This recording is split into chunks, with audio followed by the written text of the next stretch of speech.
So good morning everyone. Good morning everyone. नहीं मज़ा नहीं आ रहा यार. Good morning everyone. तो एक बात तो मैं देखिए विशाल सर के लिए एक बहुत ज़बरदस्त अप्लॉज चाहूँगा क्योंकि मैं अपने और गुरिंदर सर के बाद सबसे बड़ा फ़ैन विशाल सर का हूँ. अरे सर पता नहीं कहाँ से वर्ड्स लाते हैं, क्या सेंस ऑफ ह्यूमर है सर का, क्या कॉमन सेंस है सर के पास. मतलब सर पता ही नहीं क्या कर देते हैं आप आके, और आप जब आते हैं ना बस ये हो जाता है कि आप बैठ जाओ अच्छे से, अब बहुत मज़ा आने वाला है आपको. मतलब इंटरटेनमेंट के साथ इतना ज़्यादा टीच करना सर, ये क्योंकि 10-12 साल से आपको सुन रहे हैं, ये सिर्फ सर आप ही के अंदर चीज़ देखी है. मेरे को आप भी आज भी आपका वो स्टिल ना मैसेज याद है सर. एक नासिक कन्वेंशन के अंदर एक मैसेज हुआ आपका कि वो 5 आसान चीज़ें 5 मुश्किल चीज़ें, कुछ ऐसा आपने मैसेज दिया था. आज सर आप हिला देते जब भी आप स्टेज पे आते हैं. मतलब एक ज़बरदस्त अप्लॉज मैं चाहूँगा विशाल सर के लिए. एंड सो थोड़ा सा मैं अपनी जर्नी के जरिए शेयर करना चाहूँगा. I can't teach you so many things over here and I don't think so that I am here to teach you something. I will just share what I learned in my life. मैं आपको सिखाने के लिए नहीं आया, मैं सिर्फ share करूंगा जो मैंने अपनी ज़िंदगी के अंदर सीखी हैं. बहुत छोटी सी एज के अंदर मैं इस इंडस्ट्री के अंदर आ गया था. वजह 16.5 साढ़े 16 साल का था जब मैं इस इंडस्ट्री के अंदर आ गया था, studying in +1 medical non medical at that time. And साढ़े 16 साल की एज के अंदर मैं इस इंडस्ट्री का पार्ट बना. सो आगे जाना चाहता था, बहुत ज़्यादा ग्रो करना चाहता था ज़िंदगी के अंदर. That's why I became the part of this industry. And जैसे इंडस्ट्री के अंदर एंटर किया, पहली चीज़ सीखी कि ये करना है तो उसको करना शुरू किया. फिर सीखा एक से नहीं होगा, 2-3 चीज़ें, 4 चीज़ें, 5 चीज़ें, 6 चीज़ें, कि एक चीज़ के साथ आप इस इंडस्ट्री में ग्रो नहीं कर सकते. सक्सेस आपके मल्टीपल फैक्टर्स को समझने से और मल्टीपल फैक्टर्स पे फोकस करने से बनती है. एक ही फैक्टर के ऊपर फोकस करके आप इस इंडस्ट्री के अंदर बहुत बड़ा सक्सेस नहीं बना सकते. There are number of factors which you need to understand, which you need to learn, which you need to work, जिनके ऊपर आपको समझना पड़ेगा, जिनके ऊपर आपको काम करना पड़ेगा. फिर आप अपनी बहुत बड़ी सक्सेस बनाओगे. एंड धीरे धीरे करके एक एक करके मैंने सारे फंडे धीरे धीरे करके समझने शुरू किए. सबसे पहली लाइन जो मेरी अपलाइन ने मेरे को टीच किया था, मैंने came into this industry as I told, वैसी अंडरस्टैंडिंग, वैसी तेरे को तेरा काम करने का तरीका, वैसा तेरा शेड्यूल, कुछ तेरे को ऐसा करना पड़ेगा कि तेरा जो माइंड है वो तेरी एज से ज्यादा ग्रो करना चाहिए, तेरी जो समझ है वो तेरी एज से ज्यादा ग्रो करनी चाहिए, तेरी जो नॉलेज है वो तेरी एज से ज्यादा ग्रो करनी चाहिए. अगर तेरा माइंड, तेरी समझ, तेरा नॉलेज एज से ज्यादा ग्रो कर रहा है तो तू अपनी एज से ज्यादा ग्रो करेगा. अगर वो एज के कंपैरेटिवली ग्रो कर रहा है तो तू उतना ग्रो करेगा. अगर वो एज से कम ग्रो कर रहा है कि 25 साल की एज के अंदर ही बच्चों जैसी हरकतें हैं तो जिंदगी के अंदर बहुत आगे नहीं बढ़ पाएगा. तो एज से ज्यादा तेरे को जल्दी मैच्योर होना पड़ेगा. तो मैंने इस चीज को बहुत अच्छे से समझा and try to do that. मेरे को नहीं पता मैं कितना कर पाया, मैंने इस चीज को करने की कोशिश की. नेटवर्क मार्केटिंग बिजनेस को समझने की कोशिश की, अंडरस्टैंड करने की कोशिश की. नो डाउट ये बिजनेस है और बिजनेस को आपको अंडरस्टैंड करना पड़ता है. इसके अंदर स्ट्रैटेजीज इंप्लीमेंट होती हैं, इसके अंदर प्लानिंग लगता है, मैनेजमेंट लगता है. जो आपने एक बहुत हायर लेवल तक जाना होता है तो आपको इस इंडस्ट्री को समझना पड़ता है. ऐसे ही करके कैसे ही करके मतलब बहुत ज्यादा ग्रो नहीं किया जा सकता. You need to understand fundamentals, you need to understand strategy, planning. आपको ये सारी चीजें करनी पड़ेंगी अगर आपने इस इंडस्ट्री के अंदर एक बहुत बड़े लेवल तक जाना है और एक बहुत अच्छा नेटवर्क बिल्डअप करना है. सो मैंने उन चीजों को एक एक करके समझने की कोशिश की. जब भी मैं किसी भी कन्वेंशन को, जैसे गौतम सर ने बड़ा अच्छा बोला कि एक इंटेलिजेंट फॉलोअर, मैंने उस तरीके से इन चीजों को देखने की कोशिश की. मैं इंटेलिजेंट फॉलोअर नहीं बना, इंटेलिजेंट लिसनर भी बना, इंटेलिजेंट ऑब्जर्वर भी बना. जब मैं कन्वेंशन के अंदर आता था, जो मीटिंग्स के अंदर आता था, ट्रेनिंग मीटिंग्स के अंदर आता था, जब भी मैं किसी इंसान को स्टेज के ऊपर देखता था वो अपनी सक्सेस के बारे में बताता था, अपने अचीवमेंट्स के बारे में बताता था. I always inspired from everybody success and journey. लेकिन मेरा हमेशा ये होता था कि मैं लोगों की सक्सेस से ज्यादा उनकी जर्नी पे ज्यादा फोकस करता था. That how they have started, कैसे स्टार्ट किया, स्टार्टिंग में क्या किया जिसकी वजह से आज वो यहां पे हैं. आज देखिए जितनी भी टॉप लीडरशिप है आज जो वो कर रही है, अगर आज आप वो करोगे तो आप यहां पे नहीं पहुंच पाओगे. आपको उनके पास्ट में जाना पड़ेगा कि जब वो जिस लेवल पे अभी आप हैं, जब वो उस लेवल पे थे तब उन्होंने क्या किया था. तो मेरी एक ये हमेशा आदत रही है, मेरा हमेशा ये कोशिश रहा है कि जिस भी इंसान की मैं सक्सेस को देखता हूं जो मेरे से बहुत ज्यादा आगे है, तो मैं पीछे जाके जानने की कोशिश करता हूं कि जब वो इस लेवल पे था तब उसने क्या किया था. मैं उसका आज का शेड्यूल कभी कॉपी नहीं करूंगा. हो सकता है जैसे आज बहुत सारे लोगों के पास एक अच्छा फाइनेंशियल फ्रीडम है तो अपनी जिंदगी को बहुत अच्छे तरीके से एंजॉय कर रहे हैं, तो क्या आज मैं उस लेवल पे हूं? If I am on that level तो मैं उस तरीके का करूंगा. अगर मैं उस लेवल पे नहीं हूं तो 5 साल पहले वो इंसान अगर मेरे वाले लेवल पे था तब उसने कितना मेहनत किया, कितना ज्यादा हार्ड वर्क किया, किस तरीके से काम किया, मैं उस चीज को थोड़ा जानने की कोशिश करता हूं और उस तरीके से काम करने की कोशिश करता हूं. तो धीरे धीरे ऐसी चीजों को लर्न आउट करना शुरू किया और पता चला कि इस इंडस्ट्री के अंदर स्टार्टिंग के अंदर आपके एफर्ट ज्यादा होंगे, आउटपुट कम होता है. धीरे धीरे जैसे वही भूपेंद्र पासवान ने बड़ी अच्छी बात बोली कि 10 - 20 हो जाता है, तो बड़ा अच्छा है. उसके अंदर एक बहुत बड़ा लर्निंग लेसन था, एक सीखने के लिए चीज थी. तो उसी तरीके से चीजों को करना करना शुरू किया। 16.5 साल की एज के अंदर मैंने इंडस्ट्री के अंदर शुरुआत की थी and I took 6 year to complete my first crore in this industry. 6 साल लगे मेरे को मेरा पहला करोड़ इस इंडस्ट्री के अंदर कंप्लीट करने के लिए। But I took only 3 years to complete my second crore in this industry, and I took only 2 years to complete my third crore in this industry, and I know that my fourth crore will be, I think it will be completed in 1 year only. अगले 1 साल के अंदर बड़े आराम से अगला 1 crore complete हो जाएगा। तो इस चीज को समझने की कोशिश कीजिए कि इस इंडस्ट्री के अंदर, मैंने इंडस्ट्री को समझने की कोशिश की। जिस भी काम को आप करते हैं एक बहुत बड़ा बिजनेस है, तो ये नहीं कि कैसे भी करते जाओ आंखें बंद करके और कुछ भी करते जाओ तो हो जाएगा, नहीं। यू नीड टू अंडरस्टैंड कि हाउ इट वर्क्स, ये काम कैसे करता है, इसके अंदर कैसे ग्रो किया जाता है। अगर मेरी नजर से जानना चाहोगे, जितना कि मैंने सीखा, जिस तरीके से मैंने करने की कोशिश की है कि एक सॉलिड नेटवर्क मार्केटिंग बिजनेस के अंदर, जैसे आपको ये फाइनेंशियल फ्रीडम चाहिए और 10 minutes 10-20 हो, तो उसके लिए आपके पास एक बहुत अच्छा नेटवर्क होना चाहिए। और नेटवर्क का मतलब क्या है, एक सॉलिड नेटवर्क का मतलब क्या है? मेरा ऐसा मानना है कि नंबर ऑफ इंडिपेंडेंट ग्रुप्स जितने आपके ऑर्गेनाइजेशन के अंदर ज्यादा हैं, वो वर्किंग इंडिपेंडेंटली, जितने ग्रुप आपके टीम के अंदर ज्यादा हैं, उतना आपका सॉलिड नेटवर्क है। एंड आप अपनी, जैसे यहां पे हमारे पास 6 लाख प्लान है, तो 6 लाख के अंदर आपने number of independent groups generate करने हैं और आपको एक नंबर ऑफ पहले सीखना है that how to make 1 independent group. एक इंडिपेंडेंट ग्रुप कैसे बनाना है, फिर उसी को मल्टीप्लाई करना। अगर आप एक इंडिपेंडेंट ग्रुप को बनाना सीख गए, ये पूरे प्रोसेस को अंडरस्टैंड कर गए और आपने उस तरीके से करके ये ग्रुप फॉर्मेशन कर ली एक इंडिपेंडेंट ग्रुप की, तो फिर आपने उसी चीज को बार बार रिपीट करना है और नंबर ऑफ इंडिपेंडेंट ग्रुप्स आपने अपनी ऑर्गेनाइजेशन में बिल्ड करने हैं। जितने नंबर ऑफ इंडिपेंडेंट ग्रुप्स आप अपनी ऑर्गेनाइजेशन के अंदर बिल्डअप करते जाओगे, उतना सॉलिड आपका बिजनेस बनता जाएगा और उतना वो 10 minutes 10-20 और 10 minutes 10-30 भी होगा, 40 भी होगा, 50 भी होगा, जितना आप number of independent groups build up करते जाओगे। अब एक ग्रुप, इंडिपेंडेंट ग्रुप को बिल्डअप करने के लिए आपको सीखना पड़ेगा कि क्या चाहिए। मैं मानता हूं कि एक इंडिपेंडेंट ग्रुप क्या होता है, जिसके अंदर एक बहुत अच्छा लीडर है उसको गाइड करने वाला, उसके अंदर 8-10 उसके पास पहली लेयर के अंदर प्रेजेंटर्स हैं बहुत अच्छे, इसके बाद 20-25 लोगों का एक नया, अगर एक, इसको मैं बोलूंगा कि एक इंडिपेंडेंट ग्रुप है जिसमें एक बहुत अच्छा लीडर है, जो एक मोटिवेटर भी है, जो एक ट्रेनर का काम भी करता है, जो एक प्रेजेंटर का काम भी करता है, एक गार्जियन का काम भी करता है। एंड इसके बाद उसके पास एक 8-10 लोगों की एक लेयर है, 8-10 प्रेजेंटर्स की जो प्रेजेंटेशंस कर रहे हैं। इसके बाद 20-25 मान लो उनके पास फ्रेशर्स हैं जो न्यू एसोसिएट हुए हैं, तो ये एक छोटा सा इंडिपेंडेंट ग्रुप हो गया।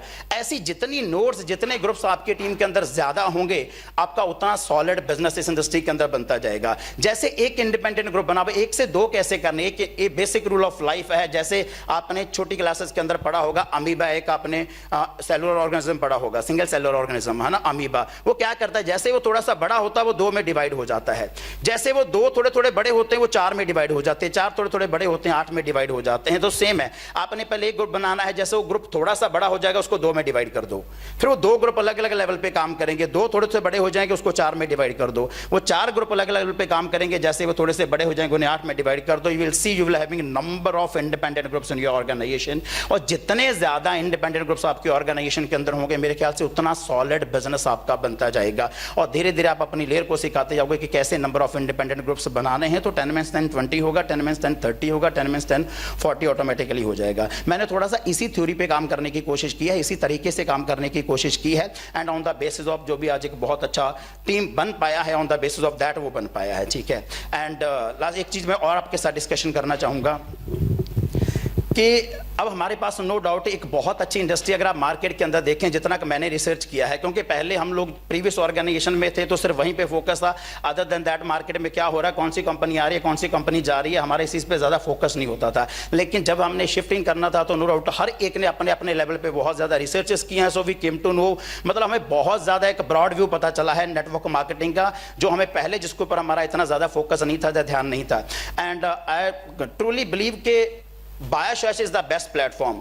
ये सिर्फ ये नहीं कि हम लोग बायोशैश का पार्ट है, मैं इसीलिए बोल रहा हूं, ये हमने सभी लोगों ने काफी रिसर्च के बाद, we are having lot of options उस टाइम पे जब हमने शिफ्टिंग करना था। लेकिन इवन देन सभी लोगों ने बायोशैश को क्यों चूज किया, क्योंकि यहाँ पे हमें कुछ चीजें ऐसी मिली जिसकी वजह से भी make this decision. No doubt अगर आप देखोगे बायोशैश के अंदर, मैंने जितना मार्केट के अंदर देखा सर्च मार के, एक हेल्थ सेगमेंट है, एक एफएमसीजी सेगमेंट्स है।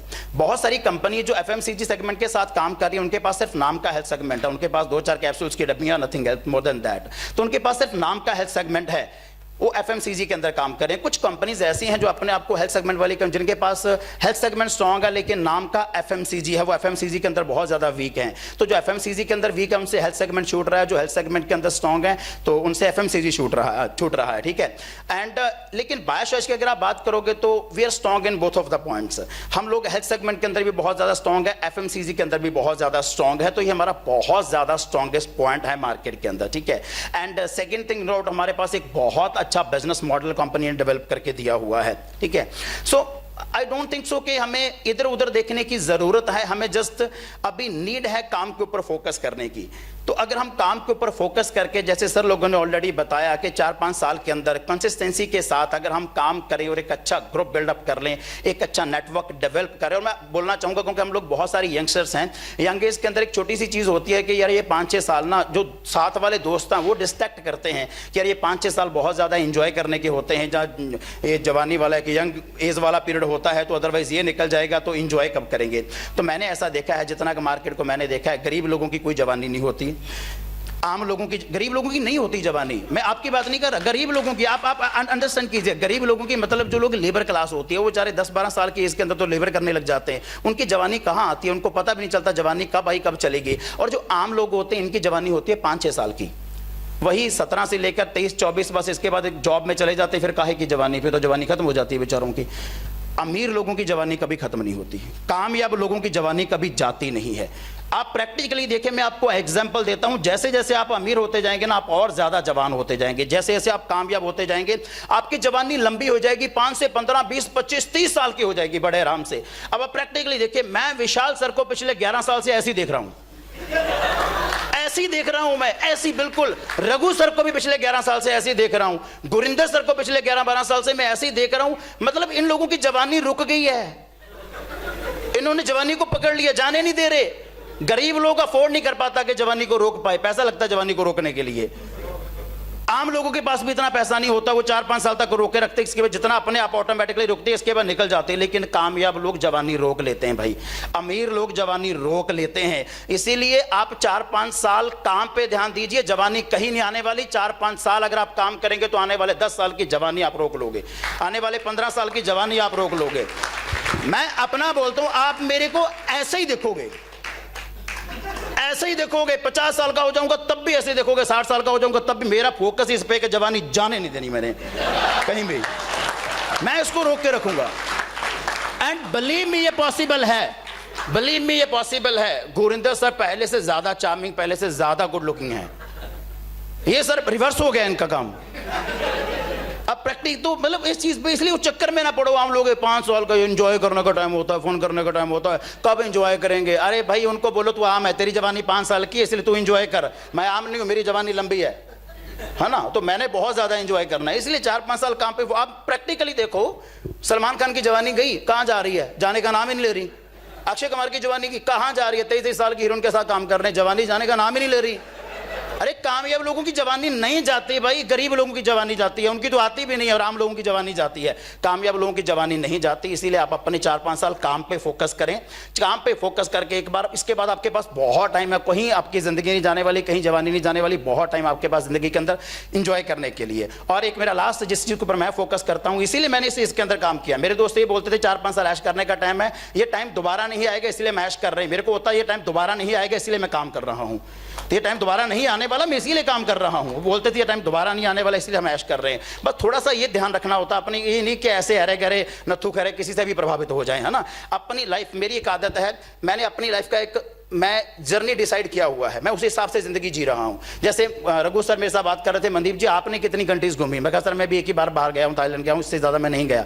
तो मैंने ज्यादा नहीं घूमा, तो आप क्यों नहीं घूम रहे। तो मेरा एक ही है कि ये नहीं कि वो घूम रहा है तो इसलिए मेरे को घूमना चाहिए, वो इंस्टाग्राम पे ज्यादा पोस्ट डालता है इसलिए मेरे को डालना चाहिए, बिल्कुल नहीं डालता इसलिए मेरे को नहीं डालना चाहिए। मेरा एक अपना जर्नी है, किसी के जर्नी को कॉपी करोगे तो वो कॉपी माना जाएगा। अपनी एक खुद की मेमोरेबल जर्नी बनाओ, अपनी एक खुद की जर्नी लिखो, अपनी एक खुद का सफर लिखो कि जिससे लोग अलग से इंस्पायर हो, ये ना बोलें कि किसी की कॉपी है। तो आप अपनी, हाँ उसमें टारगेट्स होने चाहिए, उसमें ड्रीम्स होने चाहिए। फलाने बंदे ने ये ले लिया इसीलिए मैं वो नहीं लूंगा। मेरे पास मेरी एक अपनी प्री डिसाइडेड जर्नी है जिसको सिर्फ मैं कंप्लीट कर रहा हूं, जिसके अंदर काफी सारी चीजें मैंने कंप्लीट कर ली हैं और बहुत सारी चीजें अभी बाकी हैं जो मैंने कंप्लीट करनी है। तो अपना एक प्री डिसाइडेड जर्नी पहले लिखिए कि आपने कैसी जिंदगी जीनी है, किस तरीके से ज़िंदगी जीनी है, कैसी ज़िंदगी बनानी है। फिर एज पर दैट देखिए कौन क्या कह रहा है, कौन काम ज़्यादा कर रहा है, कौन कम कर रहा है, अपलाइन कम कर रही है, ज़्यादा कर रही है, डाउनलाइन कम कर रही है, ज़्यादा कर रही है, कौन आ रहा है, कौन जा रहा है, कौन छोड़ के चला गया, कौन छोड़ के जाने वाला है। फिर इन चीज़ों से आपको ज़्यादा मतलब नहीं रहेगा जब आप अपनी एक प्री डिसाइडेड जर्नी, जिसको आप सोचोगे कि मैंने इस अपनी जर्नी को कंप्लीट करना है, तो मेरा फोकस उस पर रहता है। एंड लास्ट एक चीज़ जो मेरे अंदर आज तक रही है और हमेशा रहेगी, मैंने जिंदगी के अंदर कभी गिव अप करना नहीं सीखा। मेरे को पता ही नहीं गिव अप कैसे किया जाता है, हिम्मत कैसे हारी जाती है, हौसला कैसे छोड़ा जाता है। ये सिर्फ अच्छे दौर की बात नहीं कर रहा, हम सभी लोगों ने बहुत सारे, देखो एक तो वो होते हैं जो कॉमन प्रॉब्लम सभी के ऊपर आई हैं, एक वो होती हैं जो अपनी हर बंदे ने खुद हंडाई होती है, जो वही जानता होता है, जो पर्सनल होती हैं, जो उसी बंदे ने देखा होता अपनी जिंदगी के अंदर। तो ऐसी बहुत सारी चीजें मैंने जिंदगी के अंदर फेस की हैं पर्सनल लाइफ के अंदर। सो बहुत सारी प्रॉब्लम्स आई, लेकिन आई डोंट नो कि गिव अप कैसे किया जाता है, हिम्मत कैसे आ रही है। हम कब गिव अप करते हैं, ग्रुप छोड़ के चला गया जी, इट हैपन टू मी, हुआ है मेरे साथ, बहुत बार हुआ है। ग्रुप क्रैश हो जाता है, बहुत बार हुआ है, सो व्हाट। लेकिन ये नहीं आया कि हिम्मत कैसे हारते हैं, गिव अप कैसे करते हैं और काम करना बंद कैसे करते हैं। अगर आप मेरे को सिखाने की भी कोशिश करोगे ना, सर गिव अप ऐसे किया जाता है, बिलीव में नहीं सिखा पाओगे, ना मैं सीख पाऊंगा, मैं सीख ही नहीं पाऊंगा कि गिव अप कैसे किया जाता है जिंदगी के अंदर। मेरे को सिर्फ चलना आता है, मेरे को सिर्फ काम करना आता है, मेरे को सिर्फ दौड़ना आता है, मेरे को ये पता जो मैंने सोचा है मैं वहां पे पहुंचूंगा, बस दैट्स ऑल, और मैं वहां पे पहुंच के रहूंगा। सो अगर आप this kind of attitude, I think it's very necessary, ये बहुत ज़रूरी है अगर अपने ज़िंदगी के अंदर बहुत आगे जाना है, कि नेवर गिव अप एटीट्यूड ज़िंदगी के अंदर कैरी करके चलो। और मतलब आपको आता ही ना हो हौसला हारना ज़िंदगी के अंदर, हिम्मत हारना आता ही ना हो आपको, गिरना आपको आता ही ना हो, मतलब छोड़ना आपको आता ही ना हो। और मेरे को नहीं आती ये चीज़। शायद ये कुछ चीज़ें जिनको मैं अपनी लाइफ के अंदर इम्प्लीमेंट कर रहा हूँ, जिनको देख के मैं चल रहा हूँ अपनी लाइफ के अंदर, इन चीज़ों के ऊपर फोकस करके, इन चीज़ों ने हेल्प किया मेरे को यहाँ तक पहुँचने में। एंड आगे का जर्नी बहुत अच्छा शुरू हो गया है, नो डाउट सर। लास्ट साल 1.5 साल हमारा थोड़ा सा कुछ इस तरीके से रहा। पहला साल किसी और वजह से खराब हो गया, दूसरा थोड़ा कोरोना की वजह से। इवन ये नहीं है कि कोरोना की वजह से मैं बोलूँगा खराब हुआ, हाँ इससे और हम कई गुना ज़्यादा अच्छा कर सकते थे। खराब तो मैं तब बोलता अगर मेरा इनकम डाउन गया होता। मेरा इनकम तो मेरे नेटवर्क मार्केटिंग के करियर का हाईएस्ट इनकम मैंने लास्ट ईयर के अंदर लिया है बादशाह से, है ना। तो मतलब मैं ये नहीं कहूँगा कि काम खराब, लेकिन हाँ इससे कई गुना बेटर हो सकता था। अगर कुछ वो ना होता तो हम लोग कोई कुछ और बहुत बढ़िया कर सकते थे। लेकिन अच्छी बात है, अभी ये नया आगाज़ हम 2021 करने जा रहे हैं आज से, और बहुत बड़े बेंचमार्क सेट करेंगे। एक मेरी आपके साथ पर्सनली बात हुई है सर कि विल डेफिनेटली, बहुत मेरा ये है कि हम लोग 500 करोड़ को टच करें सर। सो मतलब मेरा ये है कि बादशाह शुड टच 500 करोड़, और 2 से 3 साल के अंदर हम लोग इस चीज़ को बड़े आराम से पॉसिबल करें। और जब हम सारे मिलके करेंगे तो बड़े आराम से पॉसिबल कर देंगे। और अच्छी बात यही है कि सर हम लोग सारे साथ हैं, ये सबसे अच्छा पॉइंट है कि हम लोग उस चीज़ को, उस माहौल को मिस नहीं कर रहे। बाकी जो हमें छोड़ के कहीं ना कहीं निकले हैं, कईयों के साथ बात होती है sir, they really miss that environment, they really miss all this leaders, है ना। लेकिन हमारा अच्छा पॉइंट ये रहा कि हम सारे एक ही जगह पे आए सर, के वही माहौल हमें मिल रहा है, वही माहौल हमें नज़र आ रहा है। तो बस सभी को बोलूँगा, जितने भी मेरे नए दोस्त हैं जिनकी जर्नी अभी ऑलमोस्ट स्टार्ट हुई है, जिन्होंने इस फर्स्ट रो के अंदर आना है, जिन्होंने उस फाइनेंशियल फ्रीडम को एंजॉय करना है, एक सॉलिड नेटवर्क बिल्डअप करना है, कि इनका आज का लाइफ देख के और आज के शेड्यूल के मुताबिक आप काम ना करें, इनके पास्ट में जाएं, इनकी जर्नी को जाके स्टडी करें, जर्नी को जाके रिसर्च करें।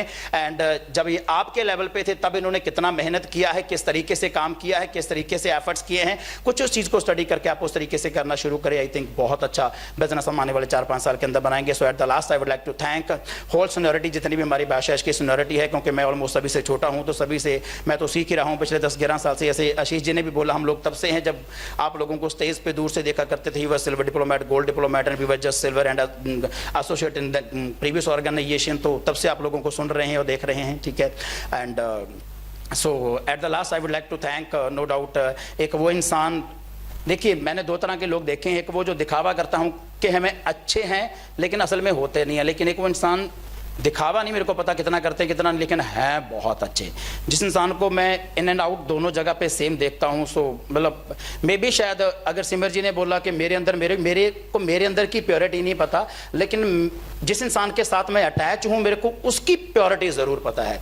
एक बड़े भाई की तरह आज मैं और भी ज़्यादा क्लोज आ गया इस ऑर्गेनाइजेशन के अंदर आने के बाद उनके। तो साथ में आते हैं, साथ में जाते हैं, तो बहुत सारी मतलब वो चीज़ें जो लाइफ के लेसन्स होते हैं जो शायद से इसके माध्यम से नहीं ज़्यादा सीखे जाए जा सकते। पर्सनल काउंसलिंग के अंदर जब आप होते हैं तो बहुत ज़्यादा और भी ज़्यादा सीखते हैं, तो वो बहुत ज़्यादा गहरी चीज़ें, जब बहुत ज़्यादा लाइफ को लेके चीज़ें सीखने का मौका मिल रहा है, तो मैं चाहूँगा एक बहुत ज़बरदस्त अप्लॉस होनी चाहिए द क्रिएटर ऑफ टीम आस्था परिवार, नन अदर देन, जो आज मेरे को एक बड़े भाई की तरह और गुरु की तरह गाइड कर रहे हैं, इंजीनियर गुरिंदर सिंह जी। एक बहुत ज़बरदस्त अप्लॉस होनी चाहिए सर के लिए। एंड इसके बाद एक बहुत अच्छे और सीनियर मेरे को मिले, तो सीनियर कम ब्रदर वाला रिलेशन मेरा उनके साथ भी एक बन गया है, क्योंकि जब भी सर पटियाला में आते हैं तो आने से पहले just make a call to me के मनदीप जी किथे, मैं पटियाला, मैं क्या सर तुसी जिथे बस मैं आ गया, समझो, है ना। सो मैं चाहूँगा एक बहुत ज़बरदस्त अप्लॉस होनी चाहिए मिस्टर नरेश चटवाल सर के लिए। सो एक बहुत अच्छी एजुकेशन के रूप में, मतलब बहुत सारी बातें हम लोग डिस्कशन करते हैं जब भी बैठते हैं। सर जब भी पटियाला में आते हैं तो इसमें एक कॉल टू मी, और हम 5 घंटे 6 घंटे बैठे रहते हैं। एंड इसके बाद मैं चाहूँगा एक बहुत ज़बरदस्त अप्लॉस, नो डाउट, विवेक सर जितने अच्छे अरेंजमेंट्स कर रहे हैं और जिन्होंने कंपनी को इतने अच्छे तरीके से होल्ड किया हुआ है, सो उनकी वजह से हमें ये सारा इतना अच्छा मैनेजमेंट और इतनी अच्छी चीज़ें मिल रही हैं। तो मैं चाहूँगा बहुत ज़बरदस्त अप्लॉस विवेक गुप्ता सर के लिए होनी चाहिए।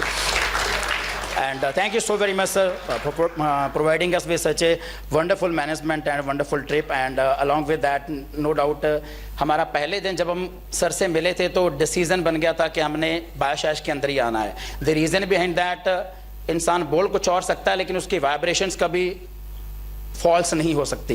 तो जब हम सर को मिले थे तो एक कितना पॉजिटिव वाइब्रेशन सर की तरफ से हमें आया, एक मतलब प्योर वाइब्रेशन सर की तरफ से मिला। Maybe because of that we are the part of बायोशैश। में चाहूँगा एक बहुत ज़बरदस्त अप्लॉस सी बख्तान गुरु मिस्टर अर्जुन खन्ना सर के लिए होनी चाहिए। सर आपका वाइब्रेशन है वो बहुत ही ज़्यादा पॉजिटिव होता है कि आपके साथ बैठते हैं तो एक ऑरा क्रिएट हो जाता है पॉजिटिविटी का, और एक एक्साइटमेंट वाला ऑरा क्रिएट हो जाता है। Thank you so very much sir for making बायोशैश। एंड देन आफ्टर, मेरी टीम के अंदर कुछ वंडरफुल लीडर्स हैं। मेरा हमेशा ये रहता है, मैं हमेशा हर एक को मैसेज देता हूँ, don't make a team, make a family. कभी टीम ना बनाओ, हमेशा फैमिली बनाओ, क्योंकि टीम परिवार से ज़्यादा टूटती हैं, ये मैंने देखा है। अगर आप परिवार बनाओगे तो उसके टूटने के चांसेस बहुत कम रह जाते हैं। मे बी यही एक रीज़न है कि जब हम लोगों ने शिफ्टिंग करना था तो हमारा 90% टीम हमारे साथ है ऑलमोस्ट, ठीक है। तो हमारा टीम नहीं टूटा क्योंकि टीम बनाया नहीं है, एक फैमिली बनाया। और फैमिली का मतलब ये नहीं कि स्टेज पे आके कुछ भी बोल दो कि फैमिली बनाओ, हम लोग एक फैमिली हैं। रीज़न बिहाइंड दैट मैं इस चीज़ को प्रूव कर सकता हूँ। मेरे जितनी भी टॉप सीनियरिटी है सर, चाहे वो सिमर ग्रोवर जी हैं, चाहे वो गगन चहल जी हैं, आशीष जी हैं, अभी अतुल जी हैं, and along with that Rohit Chopra ji हैं, साहिल चोपड़ा जी हैं, हरभजन सिंह जी हैं। हम लोग कभी एक दूसरे की मदर को आंटी नहीं बोलते sir. We always used to say mamma. इनकी मम्मा को मैं कभी आंटी नहीं बोलता, मम्मा बोलता हूँ। गगन जी की मम्मा को मैं कभी आंटी नहीं बोलता, मम्मा बोलता हूँ। मैं रोहित जी की मम्मा को कभी मैं आंटी नहीं बोलता, मम्मा बोलता हूँ। बिकॉज हम लोगों ने कहने के लिए टीम नहीं बनाई, हम फैमिली नहीं बनाई, हम लोगों ने सचमुच एक फैमिली बनाई। And we share that kind of bond. And family कब एग्जिस्टेंस में आती है, फैमिली कब बनती है, जब आप दुख के टाइम पे, प्रॉब्लम के टाइम पे आगे आके खड़े हो जाते हैं, और अच्छे टाइम पे आप पीछे होके खड़े होके क्रेडिट उन लोगों को दे देते हैं कि all credit goes to you guys, ये आप लोगों की वजह से हो पाया। और जब भी कोई प्रॉब्लम और बुरा वक्त आता है, आप आगे आके खड़े हो जाते हैं कि आई एम हियर, डोंट वरी, मैं आपके साथ हूँ, टेंशन ना लो, आप पीछे खड़े हो जाओ, मैं आगे खड़ा हूँ। अगर आप इस तरीके से अपनी टीम की केयर करेंगे तो definitely you want make a team, you make a family, और वो फैमिली भी आपके साथ आपके बुरे वक्त में खड़ी रहेगी। So it was all from my side. Hope so के लिटिल बिट आपको अच्छा लगा होगा, which will help you lot in coming time. So thank you so very much and wish you all the very best.